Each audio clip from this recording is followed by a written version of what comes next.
We are an industrious group.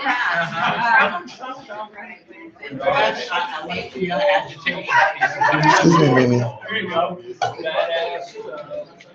So what I'm gonna do, so if people have a copy of their agenda, this is the way that we'll be moving through the meeting. And people just, if you wanna ask questions as we're going along, feel free to do that, to try to just ask clarifying questions. We are gonna have a substantial Q&A after the presentation. Okay, does anybody have any questions about that? And we just thank you so much for being here. We know that this is confusing, and there's been a lot of press about it. Matt from the bulletin has done a great job reporting, but it's still quite confusing for folks. Frank, do you want to present? Yes, sure. Hi, good evening. And if anybody wants, so we didn't have tons of these, but if people want a copy of this petition, I got a couple more. Yeah, so like Mimi said, we're here to talk with each other, and we want to hear as well from us about this whole notion of squares the street as we hear as a program for the city to increase housing density primarily, but there are other features.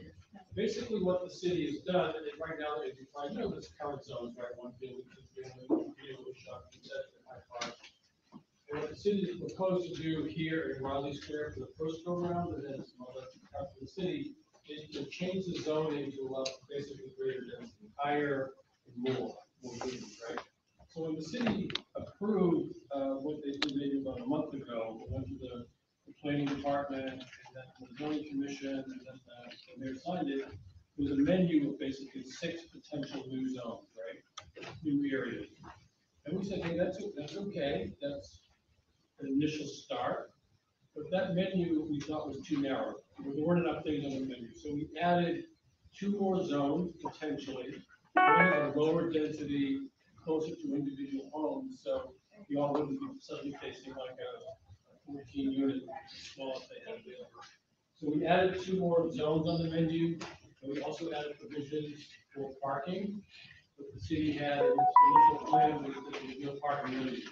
As we know, sometimes parking can be a bit of a challenge, especially when you want to go to a restaurant at night or something, you try around the block.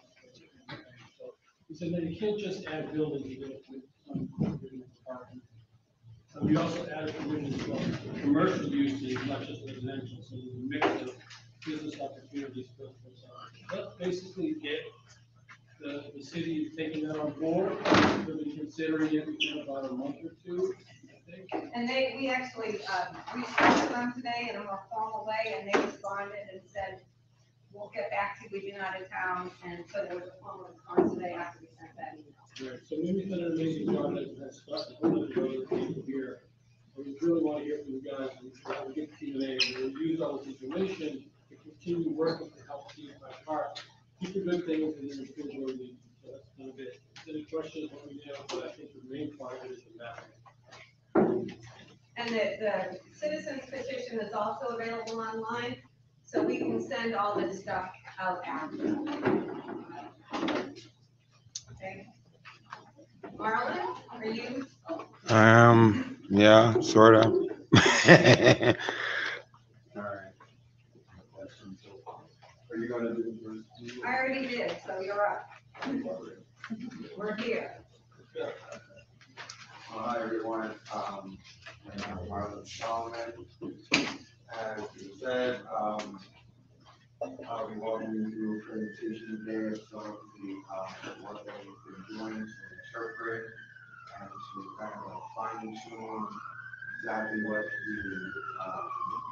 has been doing. I'm a civil engineer for planning, and my nonprofit does a lot of work in regards to Speak louder. studying the community. Actually, that's actually from my number.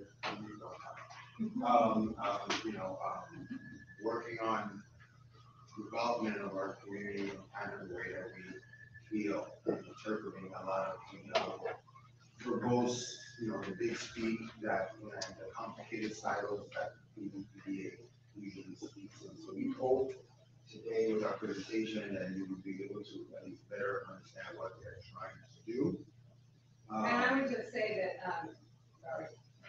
So all of, on the first page of this presentation, for those of you who haven't wanted to go back to it, these are some of the issues that are not addressed in the squares and streets proposal.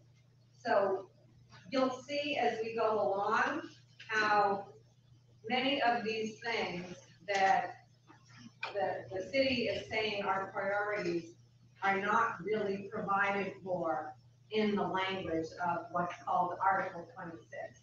And so there's issues around how to create vibrant squares, what should the size of buildings be, is 7 stories a good amount of stories for a place like Cleary or Logan Square? Can we limit the amount of units in the residential zones? We're gonna explain what commercial and what active uses means. We want to, one of the things that we're committed to is making sure that there's not displacement of mom and pop small businesses and legacy businesses, because that's something that we see potentially would be coming. As Frank said, there's no parking required in any of this development, and so we understand that that could be, make it difficult for if you build 1,000 new units, and there's 1,000 new cars, but people don't have a place to put them, what would that look like?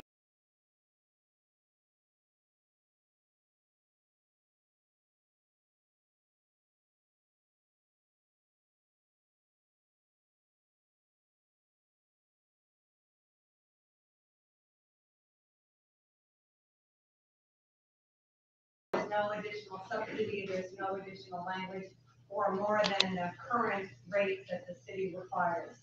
So those are some of the issues that have come up as we looked at this, and we can talk about those as we move on. I'm gonna pass it back to Marlon.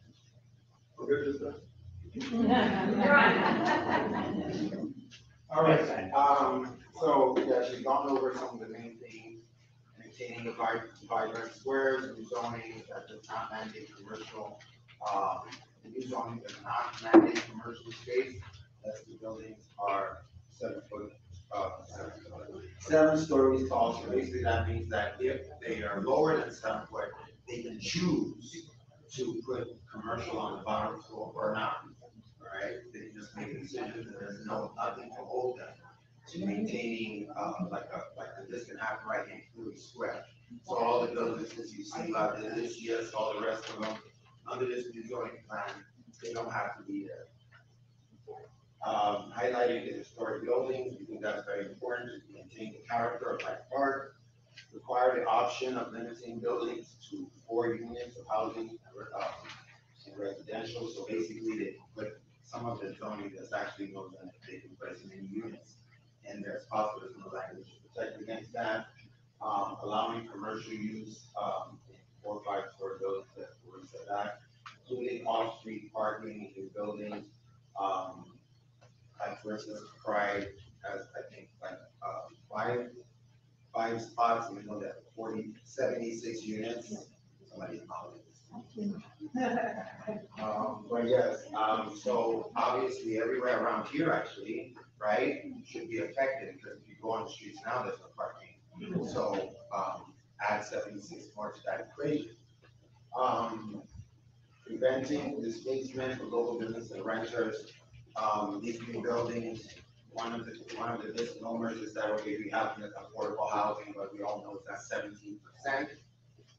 17% of a building, okay, sounds great or whatever, but what happens to the surrounding locations once you invest into the land, the property value goes up.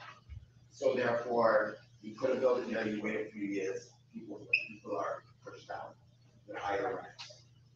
Provision of parking facilities, we've already talked about that a little bit, and the need to add subsidy and affordable housing, add more to that. So those are some of the things that we're dealing with before we talk about growth.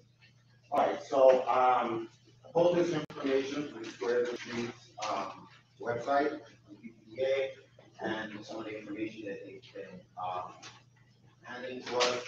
So yeah, there's 6 options, we explained this, and by the end of the summer, the reason why we're doing this is because we need to start, well, even for me, let me just be real, I've been scratching my head, and I'm gonna thank everybody, please, you should really give it up, all those actually did the video. It's like a bunch of pages, and they really worked hard to make sure that you can extract that information. So these are the examples of the 6 zones, that they're gonna do. We're gonna go through that now. I'm gonna go into it because we haven't actually, lay down. This is a third of a mile from the middle. So this third of a mile, is what they call the Philly Square Plan area. Anywhere that is, it's not, they say it's not as definite, it's not as hard as just, a good border, but nonetheless, what they're saying is that within this area is subject for these new zones, and these new developments, okay? And I want you to remember this, I'll be clicking back, but basically, it starts at transitional, it goes to there, so, anyway, let's go to the, and the reason why we were selected is because of, the 2, Fairmont, the 2 commuter rails, which they call access, but I don't know about you, I was in the right part, probably not as long as all of you, let me not, because I know some of y'all wasn't being under that.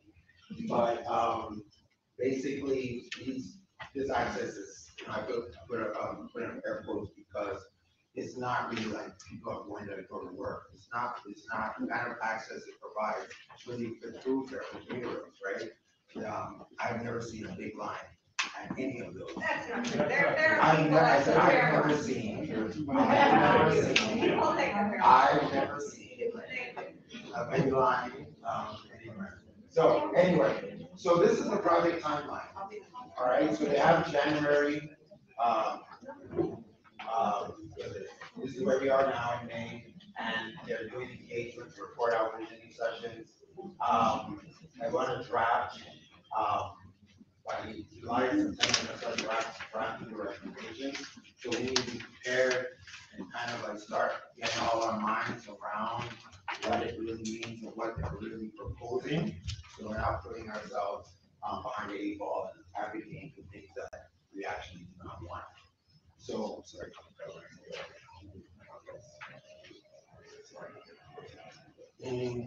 All right.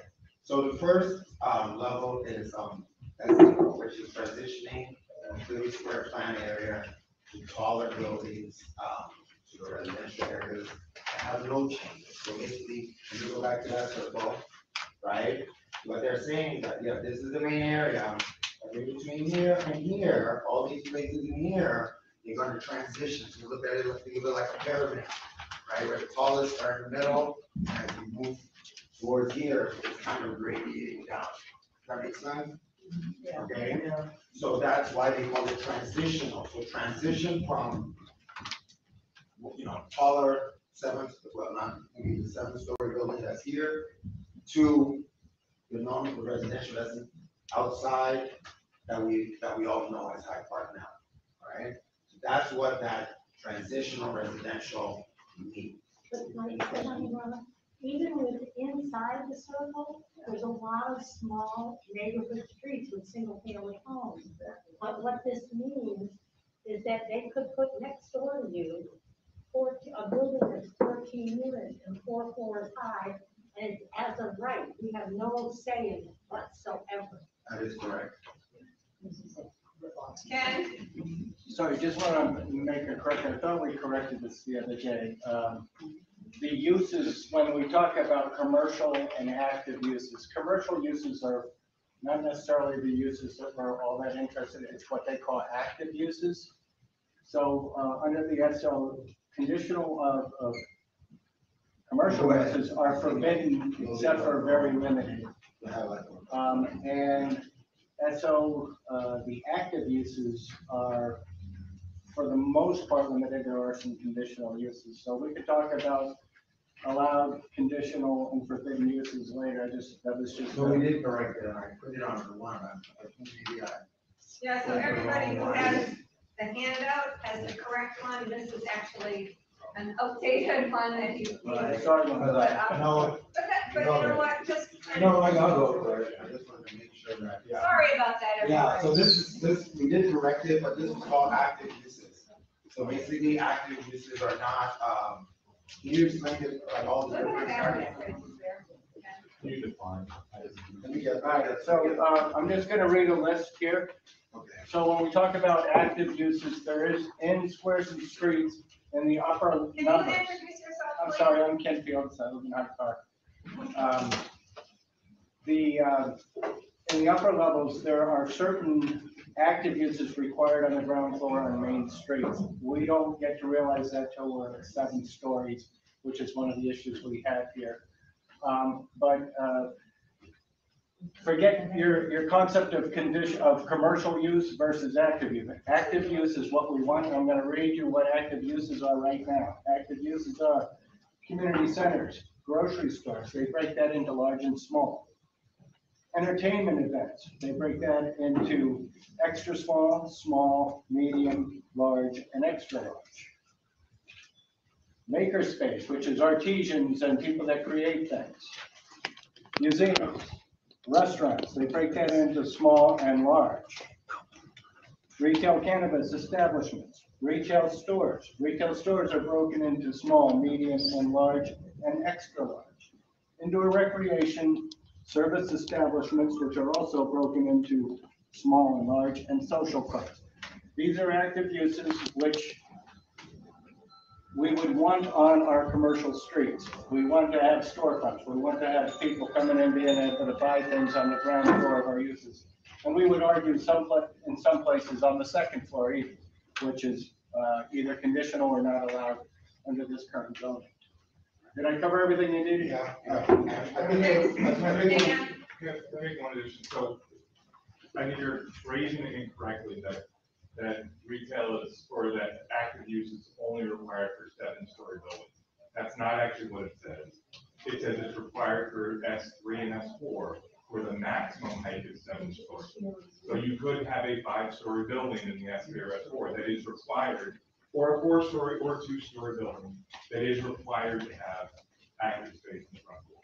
So saying that you have to have a 7-story building before they require active use on the first floor is incorrect.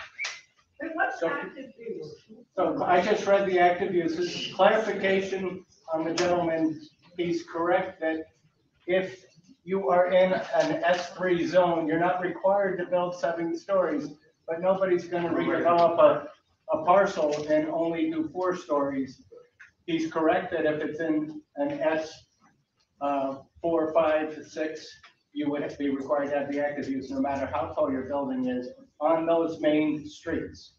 But the bottom line is the number of floors are as of right, which we will talk about some more. As of right means they don't have to go through the zoning board to get either a conditional use or variance from the zoning board. I agree, I'm just saying, the way you phrase it is important. The way you phrase it for public information is important. And It's yeah, very true, and it's very true, let me, and you're very right. It's just that when you buy a place and the place is zoned for 7, you're gonna get charged for 7.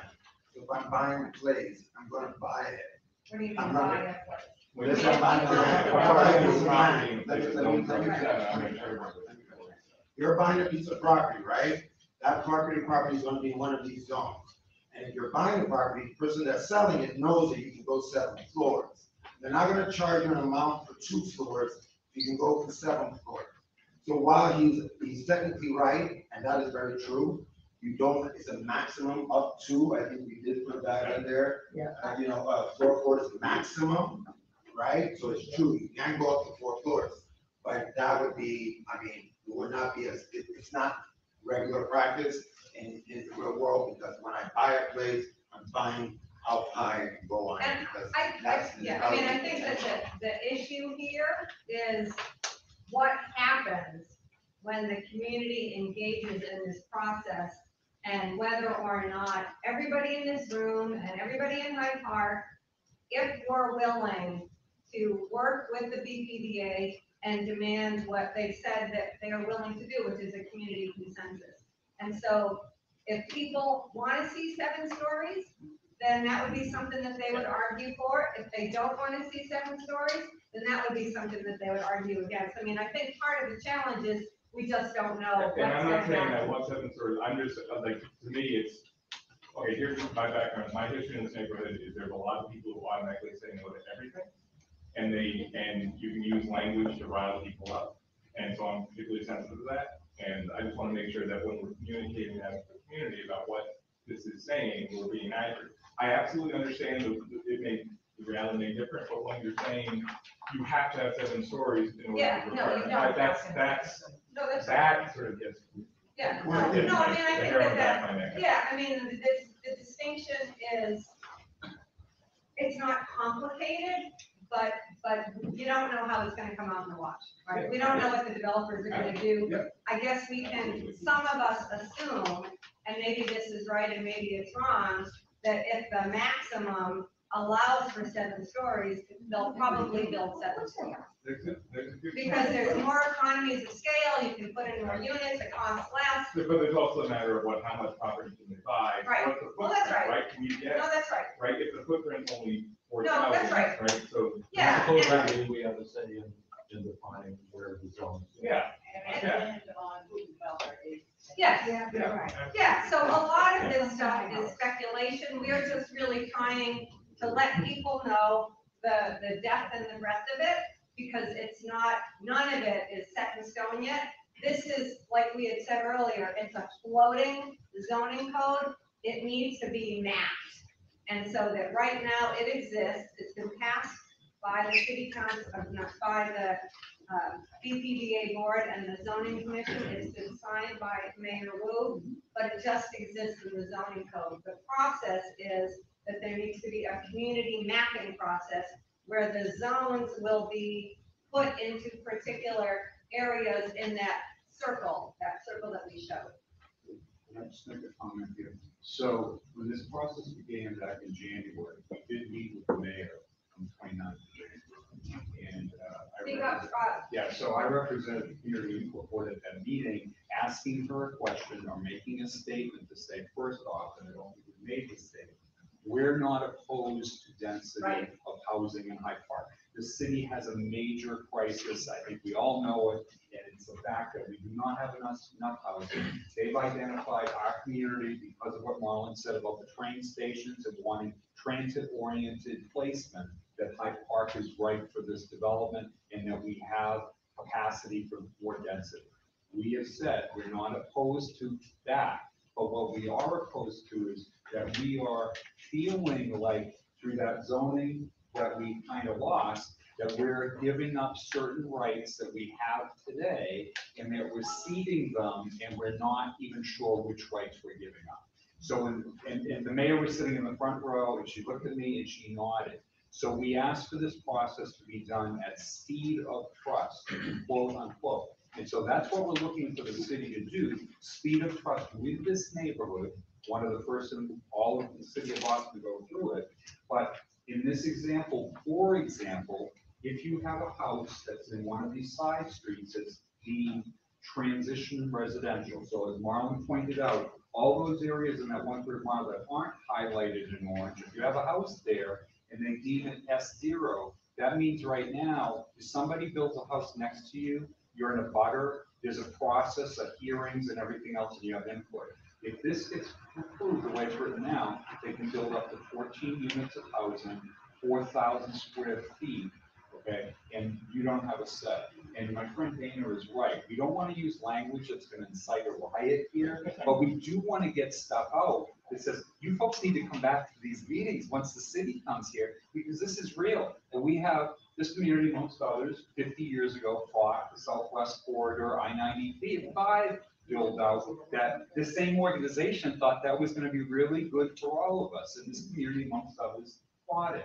So that's why it's so important that we have a voice here today.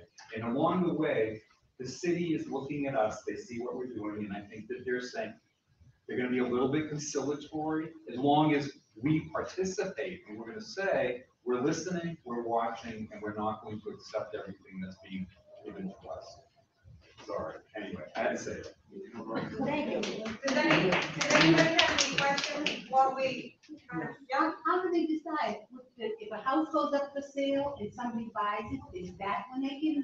Under this, yeah, you can tear it down. it's Potentially. Potentially, Susie, yes. I mean, right now, So if the people next, so if you're So- next door to me, sell to your house, they can Yes. tear that down. It depends on where you live. Yes. Maybe. Right No, now. it depends on where you If- live. They can have it outside. But she's my neighbor, we're all in the same pocket. It depends how, as he mentioned earlier, so can you just have one person speak your mic, please? Right, wherever you are.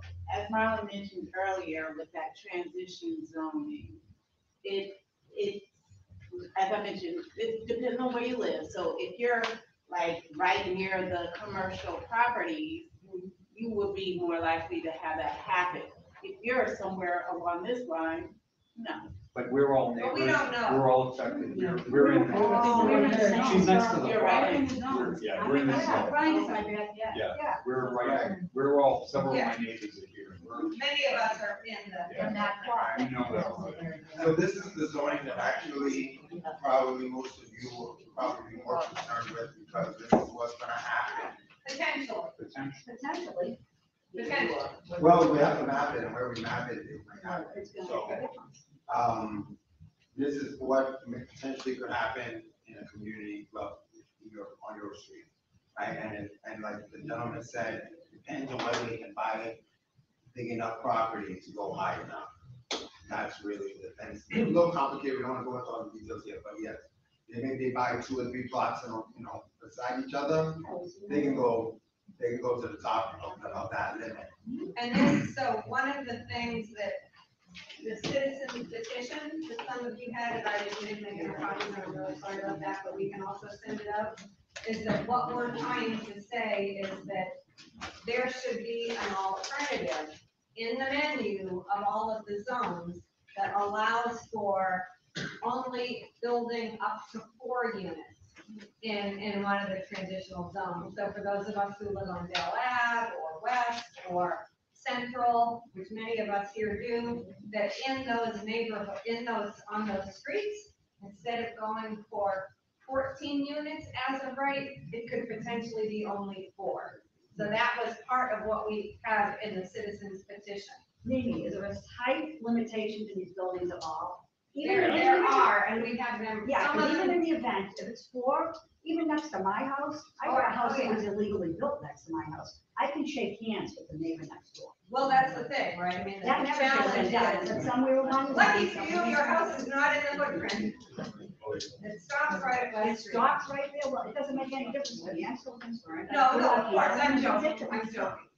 So just what I did, I just took my, some photos and I basically, so this is the top of the third, so it kind of goes there, so this is a little bit higher. That's a general representation of what could be there. Now, the footplate may be wrong, it may be like you need two pieces of land. I know there's like a 60%, 40% ratio of like permeable land, which means land that's like with grass and they have some, like that's why it's complicated, right? So I don't wanna, but the idea was to show you a little bit of what how big an S0 could be in these communities. So I hope that I didn't pick anybody's house to arbitrarily, my house. And is there a question right here? Yeah, I want to know what street that is. This is what the pride, this is the pride, so you go behind there. The S0, It might be hard. that's central. That's S0 is central left for something. So like, we're like here. Oh, so that would be Central Ave. Right. Can I explain something? That size of the building could be anywhere around here. A lot of these are all single-family houses. And you can see that giant thing right next door here, that's showing that back in the color. That's my word. We look, they put up solar panels, and now we have 14, unit, 4 floors blocking the sun, and the solar panels don't work, and we have no view of the sky anymore. I know I don't need to be dramatic, but that is a reality of what could happen if I need to get someone involved. It's already happened to somebody else in the street, but was it? Bethany? I just wanted to make a quick comment that even if you're not right in the zone, you can be affected. If she was saying the house, if you know, it's not like 1 minute it's good and the next minute it's bad. If you can have 14 feet and then you're one house over and you're not in this area, you're still gonna have your Starbucks, you're still gonna have your more people, you know, the higher density. So these lines don't mean that you're not gonna be affected even if you're not in this. Well, which is why people need to get engaged in the process. Bethany? Yeah, thank you for holding this meeting, because I'm still trying to learn a lot about this. So if you have a property that was a single family home and zoned for that, and then it's in like kind of tear down, kind of whatever, it's a mix, whatever, so they can come in and put whatever they want, and they're no longer zoned single family. Right? And there's always like. It depends on how it's been mapped. That's what we're here to try and determine. So part of the answer is that if in fact we are successful in working on a community consensus, and we say, we don't want there to be any mapping on Central Ave and Dell Ave and identify key neighborhoods, then things will stay the same and be under the current zoning article, which is Article 69. But the problem is that we have to go through the process and get to that place. We need to organize enough people so that the BPDA sees this as something that the community is going to engage in, but also push back on. Craig? Just quick, I know you extended the invite to BPDA. Did any of the 20 or 30 people that are engineering this plan make it to this meeting tonight? They did not. Not one of them could make it to the meeting tonight to watch the community. We spoke to them fairly late. All right, the invite was extended. Caitlin, they knew about the meeting. Okay, We that's talked all I about need to the know. meeting. Yep. Yes. We got We rejected. do have, Okay. Enrique Peckett, chief of staff is here. Yep. So Diana, thank you for being here. Of course, thank you. Hi, everyone. The girl with the bun back here. Hi. Taking notes and not speaking on his behalf. Thanks for being here. So, S1 is a mixed use, primarily residential developments within Carew Square planning area, up to 4 floors maximum, small active use, optional most likely on the ground floor, small retail and restaurant allowed is S1. So not that this is particularly an S1, but it kind of has some of the characteristics. And this is actually this is the block right next to us that is, I got level. This is the Benet Drift project that's going up right where, Next door. The restaurant was. where the restaurant was. Yeah, right. Right. So this is their plan, this is all of their stuff, and there's parking in the back, and it's all up front. You can see, so this is the sidewalk, and this is, the building. So I made a representation, and you can see it's big, it's about, a little bit the size of the mini, and it's right up against there. That's kind of what it's an average representation of what it would look like. Now, do they have parking? Yeah, that's How right many in the back. parking That's spaces? why 38. How many residents? 60. They have 63. They have one o'clock. Isn't the idea to build that for the people? Yeah, 63 units and there's 40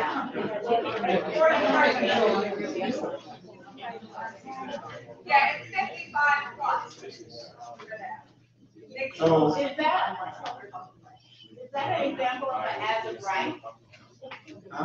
Was that as of right? Well, all of them, once it's mapped, everything in the zone will be as of right. Currently, it was actually as of right this time too. Yeah, the current zoning NS2 did allow this as of right. And so our current zoning does not prohibit substantial development. I mean, this is accommodated that. They're trying to scare the hell out of us by doubling the as of right. But right now, that monster building was as of right. And other constructions are going on, Data Ave under NS2, big apartment buildings taking place of 2 families that were as of right. And so the current zoning does not prohibit development. and one thing I want to point out, there's no commercial there in the heart of Logan There's Square. one commercial. One commercial. So we use this as an example. This is pre-SNS, but we're saying as a community, we don't think we want to lose, because 5 net businesses that were taken out of this project. We're gonna get 1 back, right?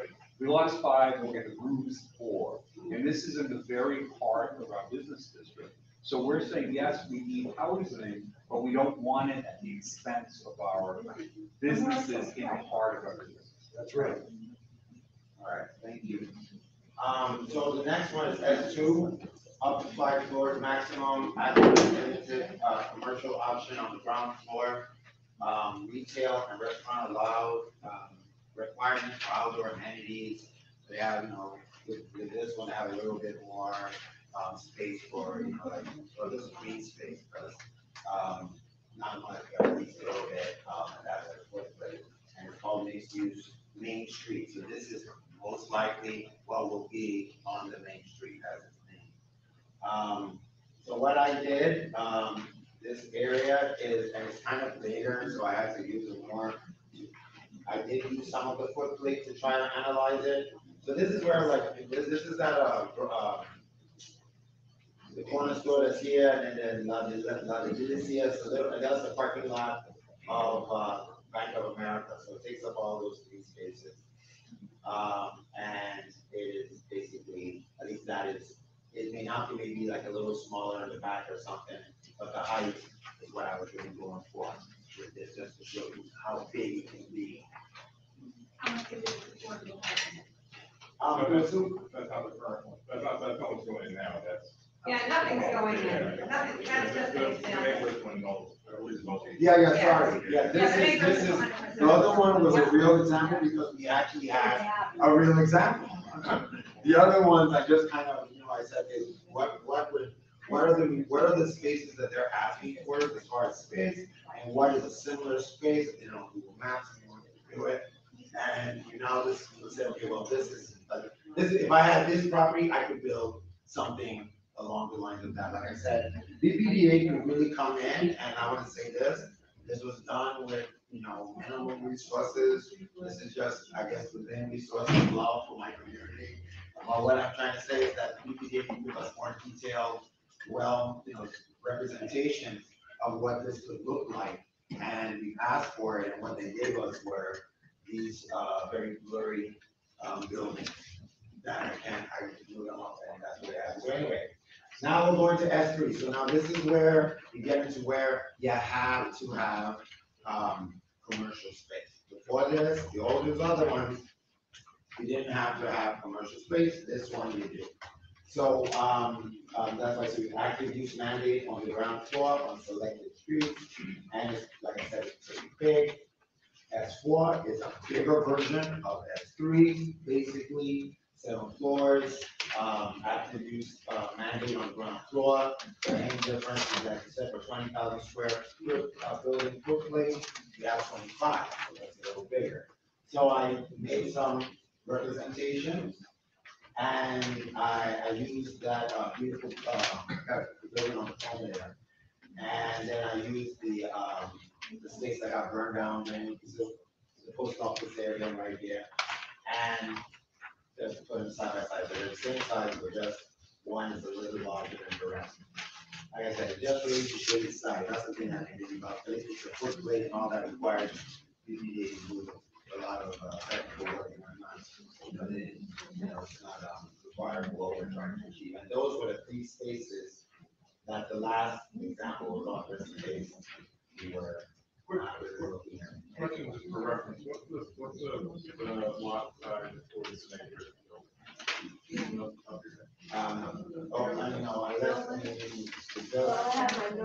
This is here, this is what I got off the thing, but I can't really. Just things for comparison. Right. Like I said, the main thing I wanted to take away is really the height and, the height of the building, because that one I can basically think out on is. Well, I used the pride a lot, and that's already 4, and then I just, did a mark there and then transpose that a little. So it's not perfect, It's not perfect, it's a right? facsimile. Right, it gives you a good Give people a representation, sense of what it's like. not exaggerated or, you know, things like that, it can be smaller. So all I know. One of the issues with the Benet Brick building, that was 4 stories, and it's about, as Marlon mentioned, it's the same height as the Muni. Many of you probably know this already. Hyde Park was the last neighborhood annexed into the city of Austin in 1912. The Muni, the Way Building, where the Haro is, all of that, was the historic center of Old Hyde Park before it was brought into the community. Some of us feel that that area should be somewhat preserved, and they don't come in and tear the whole thing down. So the Benet Brick building is going to be same height as the Muni, which is gonna kind of shadow that area a little bit. And maybe we say as a community, that's fine, we just don't want these other buildings like torn down. Or put a 7-story building next to that, or whatever. But that's where the community has to come together and come to something. I agree with that. I think it's very important for us to really figure out how we want to maintain the character of Hyde Park. So maybe you're gonna get to this, but how does that map relate to the S0 through S5? Can a developer buy a piece of property anywhere on the map and go, I'm gonna put up an S5, or how does this? No. No, they're gonna show us where the zones are gonna go. Okay. We're gonna map the zones with the city. Yeah, so that depending on your The level city's of, gonna map the zones with our income. depending on your level of cynicism, you either believe that it's gonna be a community collective process or that it isn't.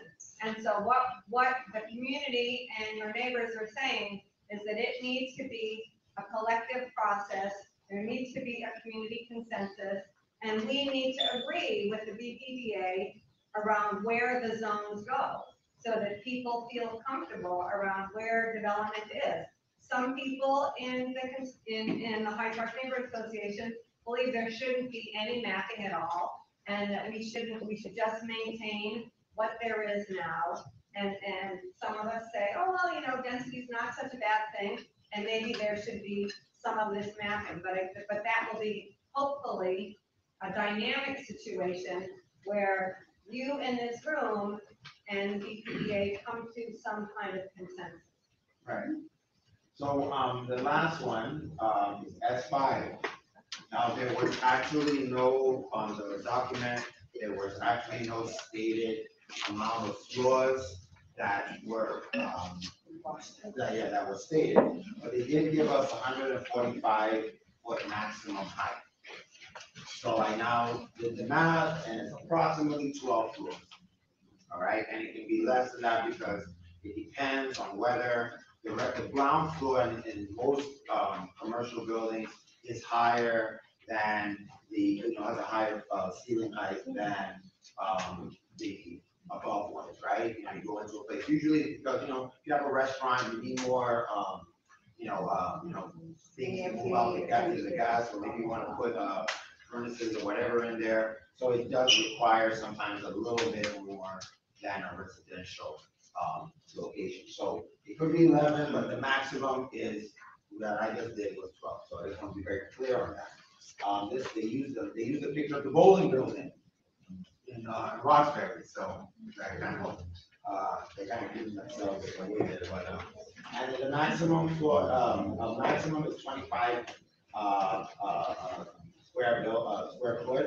So at the end of the day, it's not as big as, it doesn't have to be this like large expense. I would believe, I don't know, sir, if you kind of maybe eyeball, but that one next door could be 25 square feet. I think it was 27. It's 27. 27. So basically, Yeah. you will maybe they'll lose a floor because they don't have the exact size. So maybe be 10. They could put a 10 there safely in the lot next to us that they're putting that other restaurant. Right. So just to give you an idea of what we go. Yes, sir. So is there an amount that they're looking for as far as putting housing in Hyde Park that? So we've asked that question, and there's not a willingness to respond with a number. Because that could, We've asked to that. some degree, that gives there's gonna be some give and take, right? So we're saying, there's give and take in it, and so if we're saying we are looking to have so many units put into this area, and then the pushback is way below that, then where is the measure of including it, you know what I mean? So that's, Yeah, that's what we're struggling with, like, it's kind of, the approach is just, like, that's why I don't agree with some of the terminology, but it is something like the land grab, like, okay, what can we get from here, because they're gonna go another place and try to like, get what they can get, where they can get it, and then try to make up this number where that we do not know. But yeah, there's not a specific metric that we've heard. now, is that something we're gonna work with as far as giving them, I mean, you can't dictate exactly what each property is gonna allow or provide for, but are you gonna be able to present some measure of saying, this can give the city so much, or that's not part of the equation that we're coming up with? I think that we can demand that, we can ask for that. You should come to all the meetings and say that. We said it over and over and over again. What is the number of units that you want to put in Hyde I Park? think there's a little bit of a caveat as well, because, okay, you need housing for who? Because if you're not building housing for the people that need housing, and you're building housing that people cannot afford, then I don't really, there's that metric as well. Sorry, just making a point, ask for. Did I miss it, or am I dreaming? Is there something about required amount of green space for each new building? There is, it's like 15-20% depending on the thing, but like I said, we were trying to not overwhelm with a whole lot of different data points, so we can definitely make sure, I think we should make sure that some of the more detailed information is set up for one. The language is permeable space. Permeable space. They haven't said green space, there's nothing in the article about trees, there's nothing about preserving trees, there's nothing about cutting down trees, and that's one of the things that we, that there's kind of a second tier to this zoning petition, to the citizens petition, that we did file once, and we intend to do another filing of, and we can get into that, but probably there might be a little more complicated. And just to be clear, because I always don't like, I always make sure that we talk about this, I was not everywhere. Permeable space just means that water can go into the ground. That's what I said, yeah. Right, It's right, water right. flow. Right, so it could, it's just not roof, it's not road, it's not, that's basically everything else sand, soil, and whatever, but it doesn't have to be green. So Ken first, and then Right. this woman, and then Scott. Sorry. I just wanted to say that there is a limit on building lot coverage. So if you have a lot, there's a percentage under, depending on which S zone you're in. I'll just read them off quickly. SO is 60%. You can't have more than 60% of that lot covered by a building. S1 is 70%, S2 is 70%, S3 is 90%, S4 is 90%, and S5, for some reason, is 80%. That's for lots smaller than 11,000. Smaller than 11,000. So greater than Oh, that's 11,000 true. was Greater than last. 11,000, it goes, it's very similar to that. Except for it goes to 70% in S4 and S3, S4, and S5. And it's very confusing between how big it is, how high you can go, Yeah, it's a and how much you complicated can code. use. So that's why we just wanted to get to the top level, but we'll have that information available if you want. Anybody else? Dizzy, yes, you had a question. She had a question here. I'm usually transparent, because my name is Molly. I actually live in Brookline. Marley was my Uber driver the other day. I'm a transportation engineer, and we had a very spirited discussion, and he invited me to come here. I'm very passionate about urban development, and especially like progressive urban development, not just throwing building wherever and hoping for the best. And something that stuck out to me is the 14 unit maximum in the lowest density use of transitional housing. So I have seen dozens of floor plans for these types of buildings. And, you know, let's say I'm a developer and I'm not living here, but let's say I'm a developer. I am only 25. So let's say I'm a developer. Like Mark was saying, I'm going to want to do the most with this parcel that I can. If I can build 4 stories, I'm going to. If I'm going to build 14 units, I'm going to. Here's why. let's say, these are not like real numbers, I'm gonna throw some. Let's say it's 14 one-bedroom, and each one's 2,500 a month. That's $35,000 total, and you're fitting at most 28 people, and that's assuming, with the big assumption that everybody is living with a partner or roommate. Or, that could be 4 units that are 2-3 bedrooms, and let's say 1,000, that's 16,000 a month. So it's half. And it's 12 to 16 people. If I'm a developer, I'm going to choose for option A. But here's the thing about option A. Families can't do that. Families, you know, when on my drive down here, I see kids walking around. You know, if I have two sons, they're not gonna do well in a 750 square foot, 1 bedroom. That's not gonna happen. You need 2-3 bedrooms. Those are the people that actually need housing. So those 1 bedrooms, those are all going to, for lack of better term, to the youngsters that can't afford to live in Alston or Brookline or Fenway. They're all gonna go here.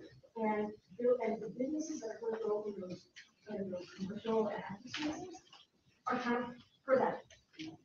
And because those are the places that can afford to do that. It's gonna be like the cafes and tap rooms or whatever. Yeah, and chains and banks and. We already have chains. We already have tables and coffee chains. Yeah, so what I'm thinking, I'm not saying this is definitely the plan, but what I kind of foresee would happen is you would have these, 20, 30 somethings coming in, and they're not going to a local mom and pop shop, they're going to these new places that open up to them. And you create this kind of vision where you have people like you guys that have been here for, decades, and all the sorts of things, and you have, the people like, yuppies that come into these types of places, they're not gonna stay. They were here for years and years. I think there's a lot of assumption in this. I think there's a lot of assumption on what people want, what people don't want, who's coming in, who isn't. I do hear you on what the developers gonna do. I think that is the point of this, is that the community actually determines that we're doing. Someone else could question first. What I would like to know is, I keep coming to these community meetings. I absolutely feel the passion, and there's different passions in this room. And I think it needs to be acknowledged, there are different passions in this room. But what I want to know is, if we get community oversight, I would much rather have my community tell BPTA what we want. What I want to know is how we think as a community, we're going to come to consensus. Because I might see a lot that I say, go ahead, put a 14-story thing over there. We could use more housing. But somebody else may say, wait, not in my backyard, right? And so it's like, I might think your neighborhood is perfect for a big home. You might think my neighborhood. So what I'd like to know is really how this community, your leadership is fantastic. The things you guys have been doing is amazing. And I do want to understand that when I stand and I go into my meetings, my office hours, I go meet CC, I go meet, anybody I can, that I understand that when I go there, what I'm asking for in this community consensus is that I believe we will find consensus and not just sort of be like a vision stage every time we have a meeting with actual Boston BPDA. So if that could be answered in some way, what your vision is of how we activate in a way when we have different wants and needs. Yeah, I like I said, this is almost kind of a lefty or right, but it's kind of how I see things lined up. But here's the thing, I totally hear you. I'm so sorry, because I really want a coffee shop in my neighborhood. Ours closed down. When you say there's yucky coffee shops, I hate to say it, I would love a yucky coffee shop. I mean, I love what I do have in this neighborhood, but there's a lot of things that we don't have. And there's a lot of stuff that's been here for a long time that how many more dollar stores do we have? So I want to recognize Craig Martin, and I want to say that if we get through the slide, what we're trying to do at the end is to do a mapping exercise to say where it is that people would like to see some of these different size buildings and where we might want to put some of this on. So our goal is to get there, so we do have that as part of. Right, but we want to get there because the first part is education ourselves and kind of like, easy speech terms. Monday, I So I did want to just Craig and then Sandy. Okay, go ahead. I just want to clarify something that was said earlier. Thanks again for defining the as of right with the lot coverage and everything. But I do kind of want to remind you though, you sound a little protected with, oh, only 60% lot coverage and everything. Under the zoning, the ZBA isn't disappearing. They could still go before the ZBA and ask for a variance as they've been getting left and right. So indeed, we don't have any protections in there. The ZBA is still there, gladly handing out variances. That's true. Sandy? Yeah, I have two questions. That's a lot. We have the Neponset River. Now, that's a body of water. Are these buildings gonna sink? Like, or are we gonna have a groundwater issue like they do in the back gate? If there's water, how high can it, how much weight can the land hold? Well, I don't know the geotechnical, like, actual data, but I mean, the pond is pretty solid, because it's Blue Hills, the Black Bay is fake news, you know that, right? I would say any street in Boston, you find that straight, it's sand, so it can't be done. So, the Black Bay was filled in, so I don't know. So you don't have to go to Back Bay for water issues. We have water issues. Right there. Right So, there. my understanding is that the building next to the old Eagles Club Yeah. had serious water issues that caused Yeah. it. So, that we do have water issues. So, my second question, and I guess maybe, Randy, you can answer it. Everybody here is against this, so how come? No. I think that, so I'll speak for myself. I'm not against density and I'm not against building housing. And what I'm against is not having the community be able to have an equal voice in where the zones go. I think that we need to give something to get something. And I think that, I know personally that I think that our citizens petition is a really good start. And we want the zoning commission and the DPPA to work with us to get it passed, because it will allow for smaller numbers of units. It'll allow for more active uses in some of the lower zones. And it would be a good faith effort on the part of the city to join with us to try to make there be more of a menu of options. But I don't think that everybody in this room is against density or. No, but they're against speaking script. I think they were against. Well, I mean, Spartan Street is just the name of an initiative.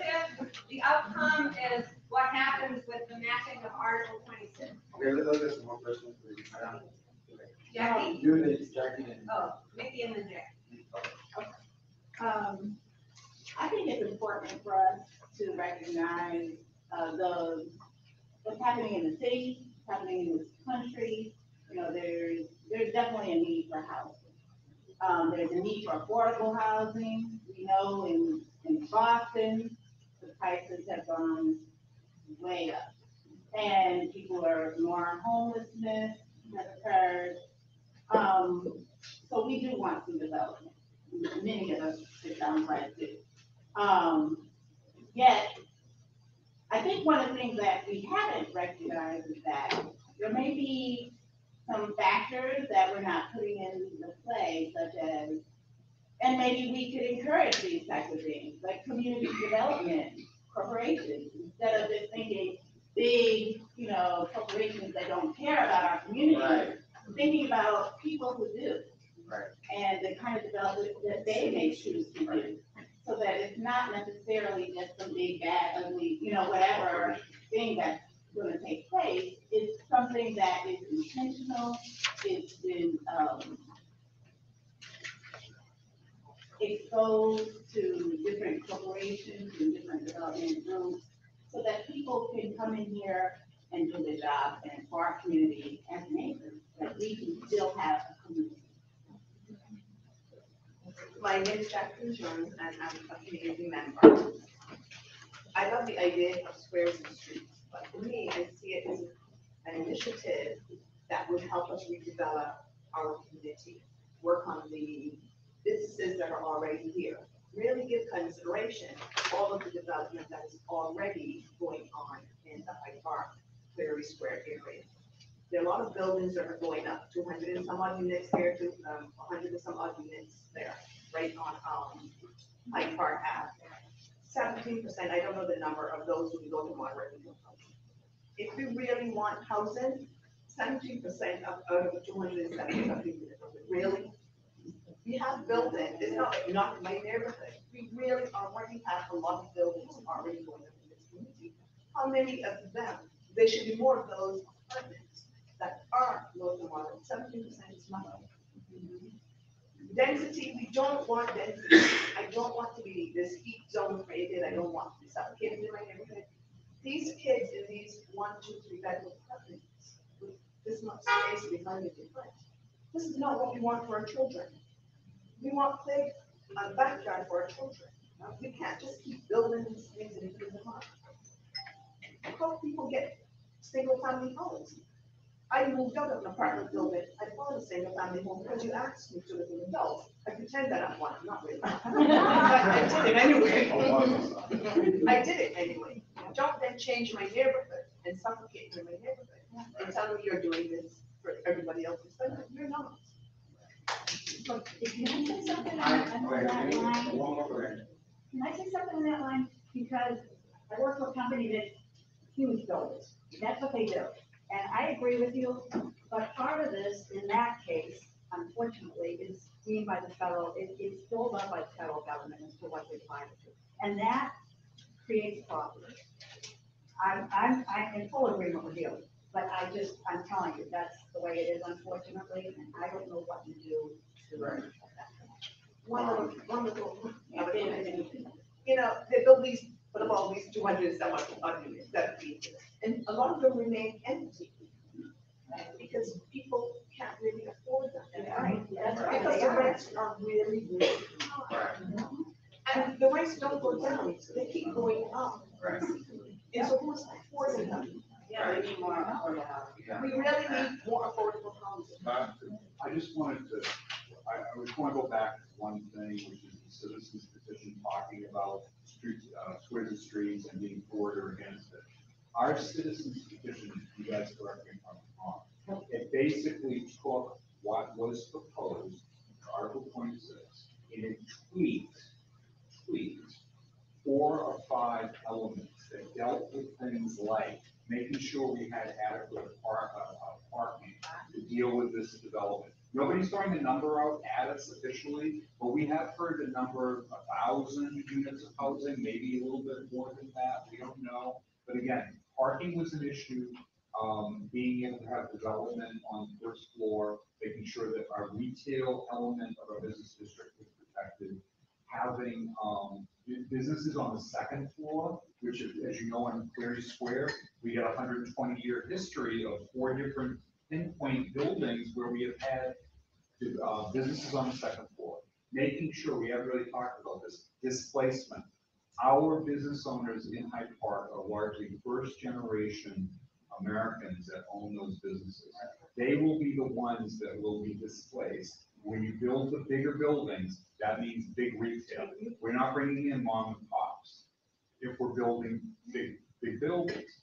So it's not to say that we don't want it. We're just saying it's going to be done in a thoughtful process. And so you have to think about displacement dollars. How are you going to handle these business owners that are going to be displaced? And it's happened in other parts of the city. It's very important. I just want to say, look at the petition, the citizens petition. It's like we threw the process out the window. We just asked for some tweaks to that process. And then finally, I've asked since January, there's 4 developments that are coming out of the square that were approved. The neighborhood, the Pride, Oak Street development where the old funeral home was, and then where the Junior's Automotive was. I asked a very simple question. If this process was in place back then, all of those processes had community input and involvement, and in 2 of the 4, we had significant impact on the end result. I asked, what would have been the outcome if SNS was in place back then, which some of these go back 2.5 years, and we have not gotten any response to that question because we know the answer. It would be none.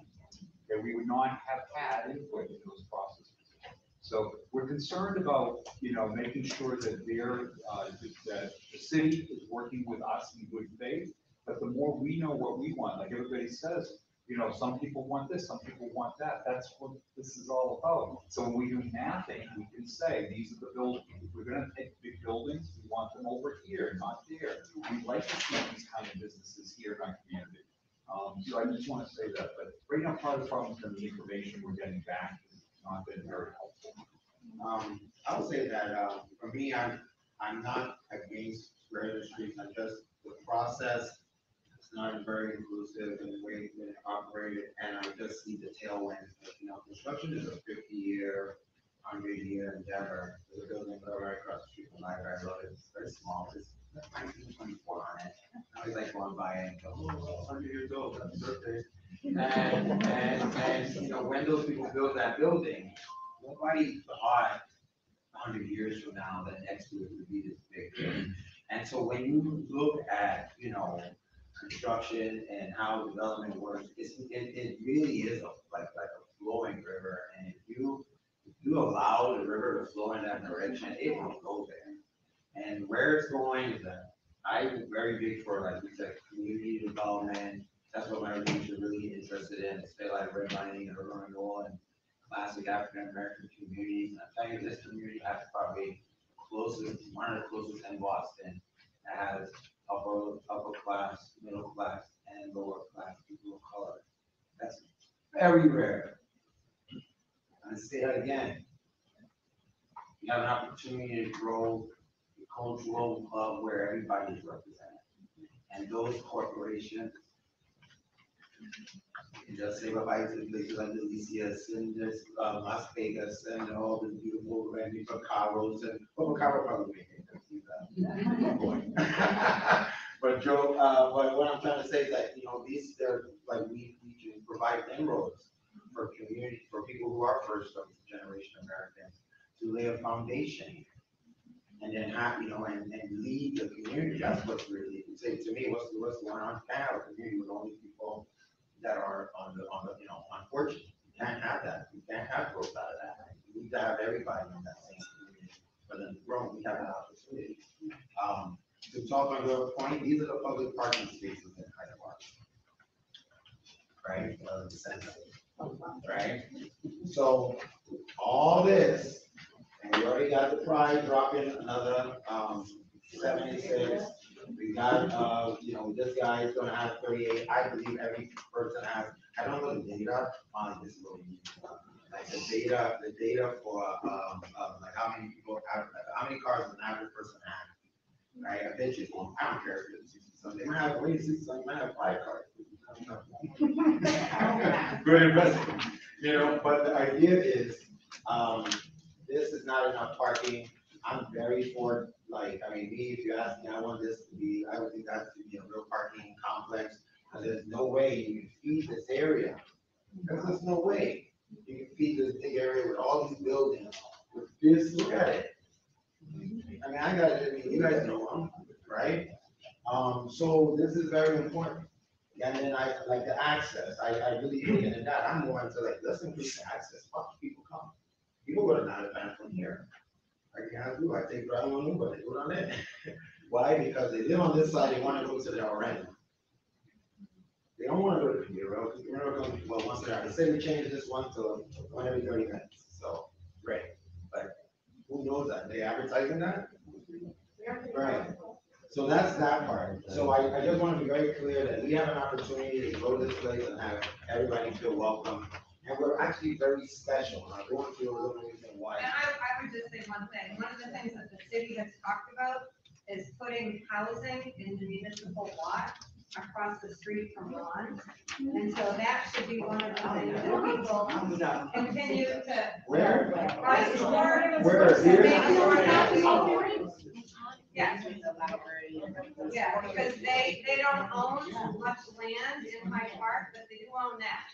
And so they have floated that idea of building housing there. So people should just know that that's something that they're talking about. And so when we do these meetings, we say, know, just like in Roslindale, you did this whole process, and then you made a choice to keep this as a municipal parking lot. We need our municipal parking lot, because there's really nowhere else for people to park. Right, And there's no requirement for parking in any of this development. right. Yeah. Whatever happened to the municipal lot anyway? At one point, way back in how many meetings ago it used to go to, that, while Menino was here, was going to be, but because federal funds again came into play, they took at least 25 parking spaces out of that spot, as I remember. And when it was done, it was even less than that, because of course they had to plant it or whatever, and that still remains a sore spot because they don't maintain it well. So why, who was the McCarthy kid, he was the one that came up with the last semblance of anything. That's what opened the street up again here to being two-way by the library. I don't get it. I don't know why they can't just make a multiple level parking space there, even now. That would alleviate a lot of the problems that exist in the area. Right, but the challenge is that there is real pushback around providing any particular parking. The goal of the city is to get rid of parking. I know, but you don't want to teach I that. encourage everybody to look at the Deposit Access Committee, the Great Pathway, and that's what the Fairmont. There you go. No, we will. So can we just try to have one comment? Okay, so this is the historic building. Now, I missed a couple of years ago, right? I'm like, oops. But, yeah, but these are just like the Pride, like the library, there's a bunch of, there's a church there, the Way Building, community. But basically, this is a bit of a landscape of what we call it, this represents the character of Hyde Park. So we definitely want to have an exercise where we're looking at some of these buildings, and there's other buildings that you guys feel like need to be identified. We definitely want those to be, put forward, because I feel like, I mean, 100-year-old building, once they're broken, they're gone, once they're gone, they're gone. And, get those in neighborhoods, like literally. So, that's that. I added this, and I think this is also very important. A lot of us knew that there was an I-95 supposed to be along the right of way. Right. I want you guys to understand what that means. The reason why Austin is expensive, because 93 runs. Savin Hill is expensive, because of that runs. And what that does, it's like a magnet. It pushes away people that can't afford it.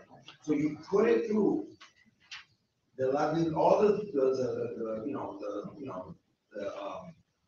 less fortunate communities, people who don't have a lot of money in Hyde Park, they would not be able to be here if that was built. You would have an exit here, and you would have had S7s and F10s by the time they get over it. So what does that mean for us? We're lucky.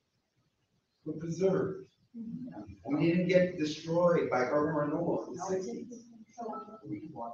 And we fought back and we won. That's why you're living in the quiet little areas now. And that is fact. I'm not, they're supposed to be, as we're living, we're supposed to be hearing, wow. You're supposed to be able to get on an exit and be in Walpole in about 10 minutes. Think about that. And that's why the whole website, all the way along with it, has this like windy road. If you're going to Fenway, it's got some red stuff in the house, right? That's why that is. So we're very lucky. And this can threaten, if you think that a couple of buildings are gonna bring up the price, put a highway there. And this goes all the way to Jamaica Plain, all the way through, But we're not suggesting that they're proposing a. no, they're not proposing this. I'm just trying to show how lucky we are. I want you to value and not forget the history of the land that we live on. That's the history. And if you lose that history, then you start without, and I feel like I think somebody mentioned this, a lot of the people, young people with BPDA, they're younger than me, and, I'm young. And, and they don't know this history. I teach them, I'm at their meetings telling them. And that's what this means. This was supposed to go all the way through to Back Bay. Marlon, Okay, Right. comments, but real quick, so if you're Dana. interested in the history, there's a great book by Carolyn Brackett called People Before Highways. She's a local, MIT professor, but before that, she ran My Town, youth development organization in South End, and then People's History of New Boston, which covers that and a lot of other, The Grateful book? yeah, everyone who moved to the city. So then lastly, I wanted to leave you with this. I try to put the, like a sample promotion, right? Like this one, we think of Hyde Park. Look at that, guys. Yeah, the next one. Beautiful. So Edwin has a question. Edwin Gonzolia, I have lived in Hyde Park here on Central, 112 Central Avenue for 22 years. So I know some of you guys. For me, this is a process of being rushed. Yeah. And one thing, and the Latino community is a lot of people being affected, Latinos. I don't see a lot of representation of Latinos here. I'm wrong. So I think the city in that sense has failed about getting this message across. I know here, Mimi, I know you guys, you do a fabulous job, but I think this has been rushed in the summer months now. A lot of people take it on. So, and when you show the dates, all the due dates and everything, it's scary to me because that means if we don't have a proper representation, that means it's gonna be rushed through it. And this is affected, this is serious. I'm a real estate broker, that's what I do, but I work in the community.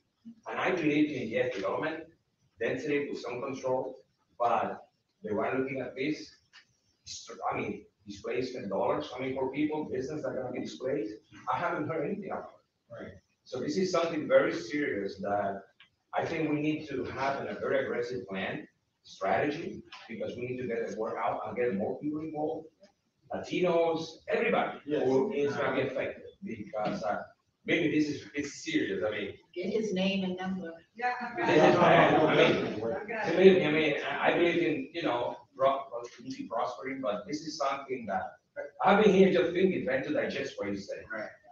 I believe in organic, it's slower, but it's more solid. Yeah, yeah. Okay, it's not, you need to put your mom and pop coffee shop, you can put a Starbucks. But guess what, mom and pop coffee shop is gonna tell, hey, you, and my son's name Jaheem, hey, Jaheem, I'm gonna tell your dad what you're doing around here, and I need that. That means the community's safe, right? And the Starbucks does not care. I don't care what anybody, the court says, organizations are not people. So do we want to go to the next slide and try to figure out, so our goal was to try to do some mapping. And so we have an hour. I know that people have been here for an hour and a half. We have the room for an hour. And so this is kind of our idea of how we could potentially do some mapping. So did you have a strategy to walk people through this? I think that we're just not 100% sure how this is going to go. We would love to have stuff up so that people could put their little pin the tail on the donkey, but we definitely want people's opinion about whether or not a particular street should not be mapped at all. Where would people agree to maybe 4 stories or 5 stories or active uses? Does anybody want to start with that? Dana? I'm gonna start with, some of the questions from Scott, based on what we texted me this morning. So one of the things that's missing on here is the Truman Highway section. Right. I just. And 2 things from my marriage, talking about parking. My feeling is that the chemical plant should be turned into parking. I know, but that's, okay. But we have lots of green space. No, we don't. Where would you have a park? There's gonna be an RFP for the little Yeah, no, I want farmers market, absolutely. But we had one in the day. On a parking, because it was in a parking. lot. Yeah, I don't know, that's why. That's exactly. I don't know. But anyway, I think Truman Highway, if you're gonna have bigger development, that would make more sense than having it, right? So you had said something, well, earlier about. I just said to Dana that there was something said about larger buildings potentially being on Truman Parkway, maybe, or, larger buildings being on Hyde Park Avenue. Yeah, I was informed by the BPDA last week that they're considering 7- and 8-story buildings on Truman Parkway. And right from where you come over the bridge, right there, right where the Kathy's block is, and across the street. So that's what they're thinking about in terms of their ideas prior to that. Pat? So I want to address, I was already planning to address the issue of climate change as it relates to development. But the comment that was just made me jump up right now and do it. We're in a climate crisis. We're creating this enormous density. I work for an agency that builds and preserves affordable housing. I'm 100,000% support that, I want more of it. But we have to do it in a way that doesn't make the climate crisis way worse than it is.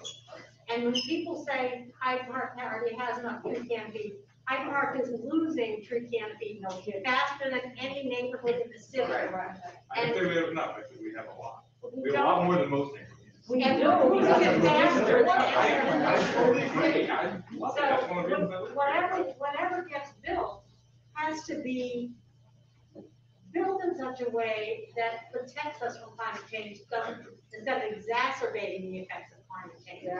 Which means a lot of green space around and between buildings, which means buildings built to the highest standard, to passive house standard. I don't even know if there's anything like that. All that actually is there. And Well, thank you. Just to answer Pat, yes, we have the stretch code on steroids for energy efficient buildings in Boston now. So it doesn't have to be in Article 26. It's in the building code that ISD reviews buildings, and larger projects get reviewed under Article 80. I want to say, since I was an advocate for, I thought we're gonna have a mapping meeting here, and I know that's what you're trying to do. I thought that we were going to say, no, let's get some more information, and that's where we are. We're having attrition right now, people are leaving. It's been a long meeting, people have stuff to think about and chew on.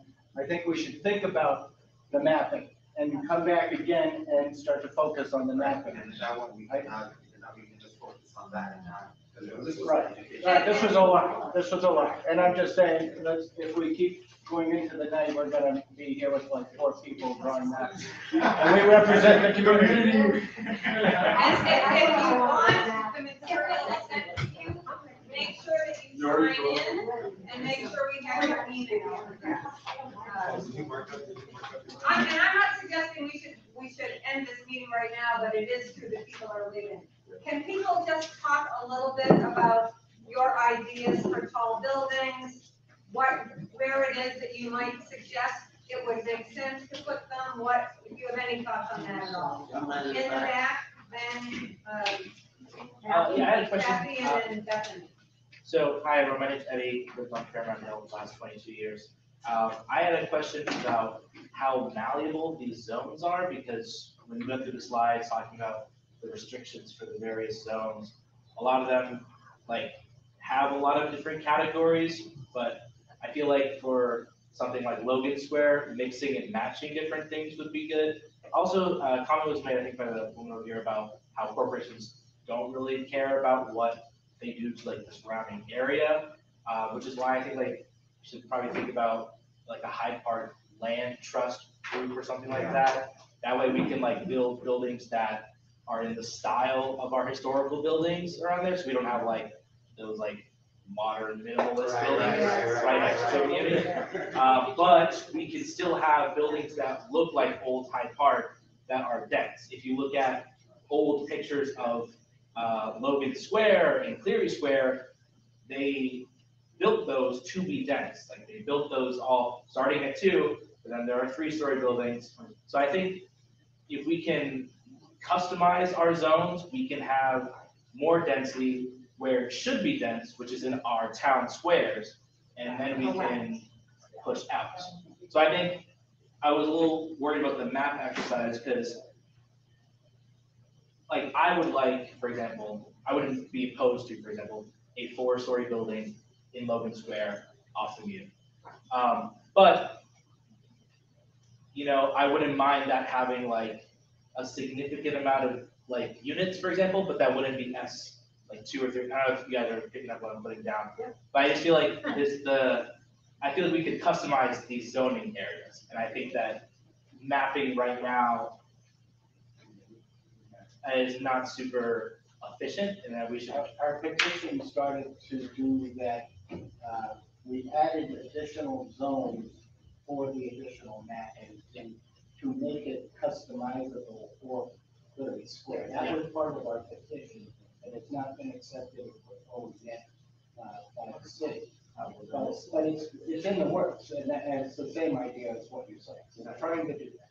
And by the way, once this passes, if you're not in that zone, 4 is the minimum maximum height that you get. And all the other zones, it goes up. Yeah. So my thought was, that if they're gonna do this, and put this young lady in green space, that the rooftops of these buildings all be green space. They're doing it everywhere. If you look at New York City, you'd be amazed. There are full garden places that they feed people from. I contacted beekeepers when I was beekeeping. They do everything. And there's no reason that couldn't have been done here. Or can't be. No, I agree, and I think the Hyde Park needs to be like a model. I think we can just say, look, we say that we want climate change, and we want to be the model green city. We want to be like the, like the beacon of the hill on earth. Terrible.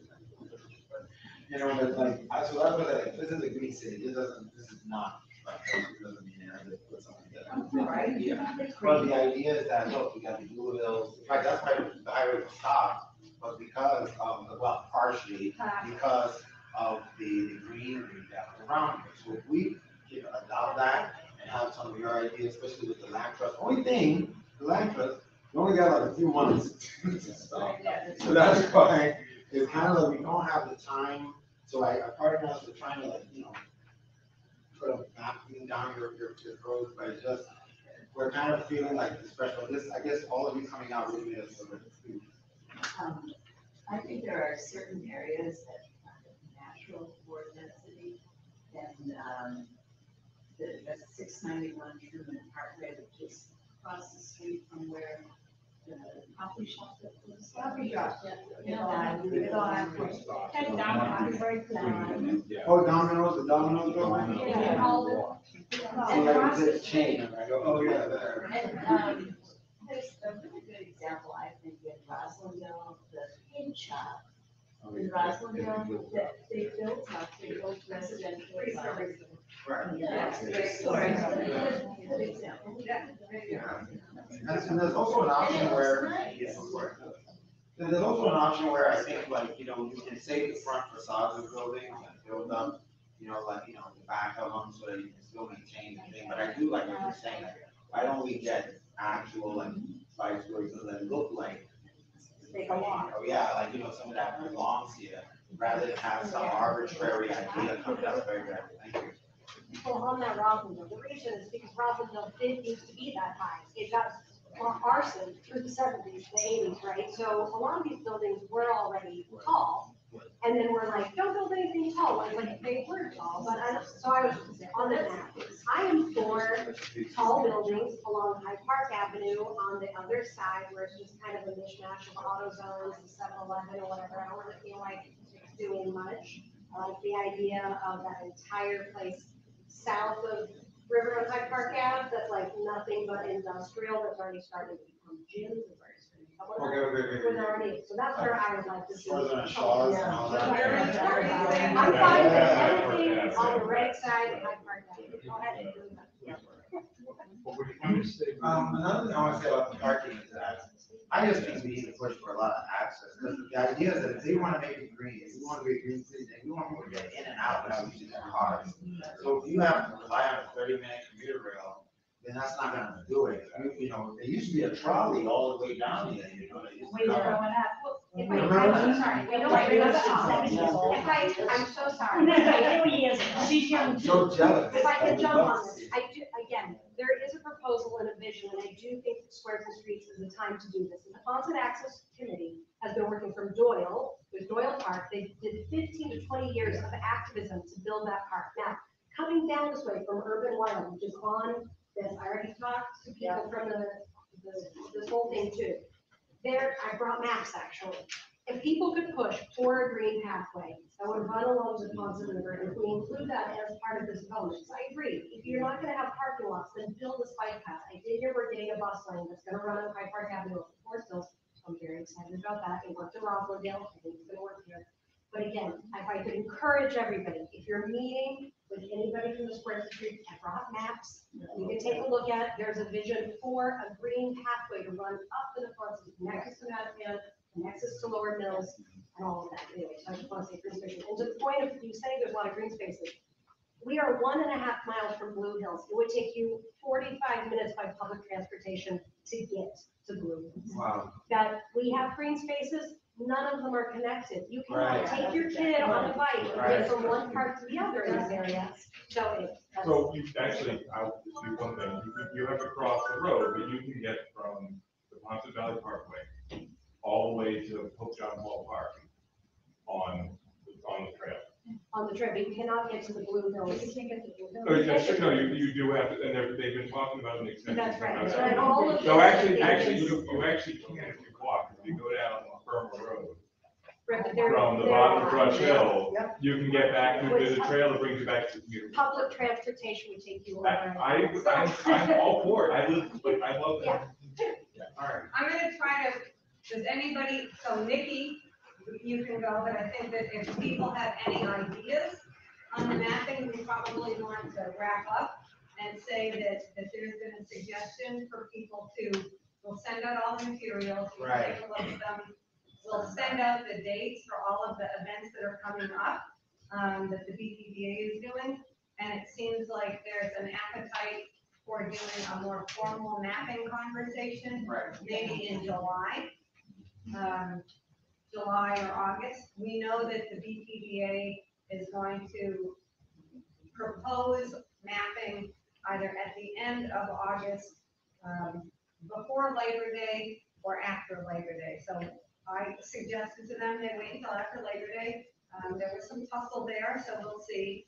But it feels like there is an appetite for doing a formal, trying to do a more formal mapping thing. And maybe we, as a committee, or if anybody's interested in helping us think through how that would be. I mean, I really was taking this map and trying to be more systematic about it. Right. We didn't really get there, as you saw, but we want to do that with you. And also, we definitely need to reach out to, all the different, cultural groups in our community. So we want, definitely gonna reach out to our friends, we have a lot of Asian community, a lot of Dominican community, a lot of different communities, and we need to get their input. One of the things I testified for the IG, Julia Mejia to form an IG for the city of Boston, and I did it because, it's like resonance, you hear the thing and whatever is on the same frequency, respond, right? And they have these squares and streets, forms of data that they're asking for, and it's like, this is from Roslindale, but it was like, I can't remember the exact number, but it was something like double the amount of, it was like 40%, the census said Roslindale was like 40%, 47% white, and it was like 80% respondents. Then it was like 19% African American and like 4 or 5% respondents on their survey that they're getting back. So what's happening is that they're getting it from the residents because they're using technology and things, things in different languages. But I think people mostly the technology because it's just we got to get on Zoom, we have to do on this, and it just already pushes certain people out. So you get a response that you expect. And that is something that we need to think that I'm working on to work, to break down. And that's why we joined up. I did this presentation. It's really important. How do we get all these big, boosts and stuff? I get that down to, bite size. So I really thank all of you. I'm very proud of yourself for coming out. It's a lot of community. And my last point was, sorry, was that, when you mentioned earlier about the different economic groups that we have here in Hyde Park and the specialness of this part of our city, because of that, one of the other things I've looked into is about how just mixing those within the same housing is good for, you know, development. So having mixed income housing with the affordable housing in it and having it kind of interspersed, not necessarily on 1 floor or 2, 3 floors or whatever, you know, that is really good for the people in the development and everyone around, because it just boosts so many different areas. So if we can make that as part of it, that would be good. It's very key, because, you know, I like her idea on the family setting. You know, instead of having like individual, it's good to, but it's also good to bring in family. right, like a portfolio. Because then not it's, some- I mean, we're all gonna go, and then we have to have someone.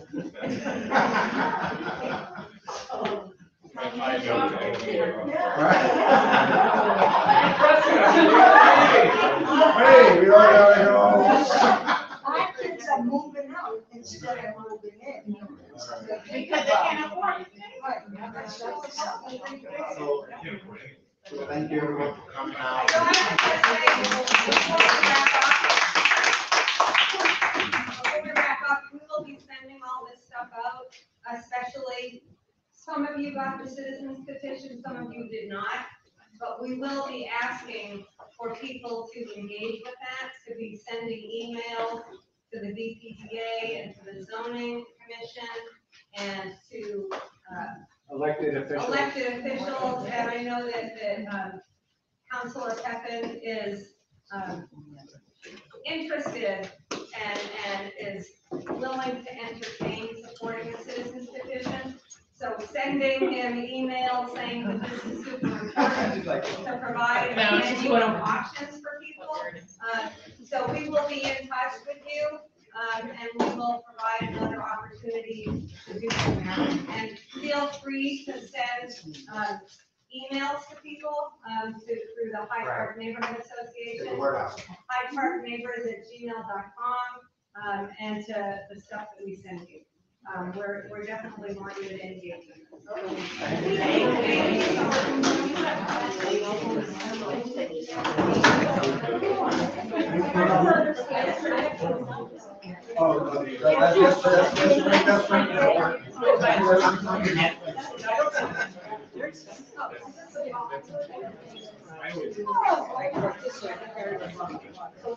If you didn't sign in and you want to go to the Never mind, and walk around and see more people that I know. Or actually, I live in Brooklyn.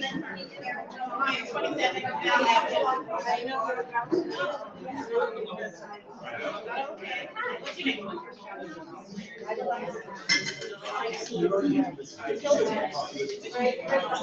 I can hear Yeah, oh, sorry, oh, okay, that's it. Okay,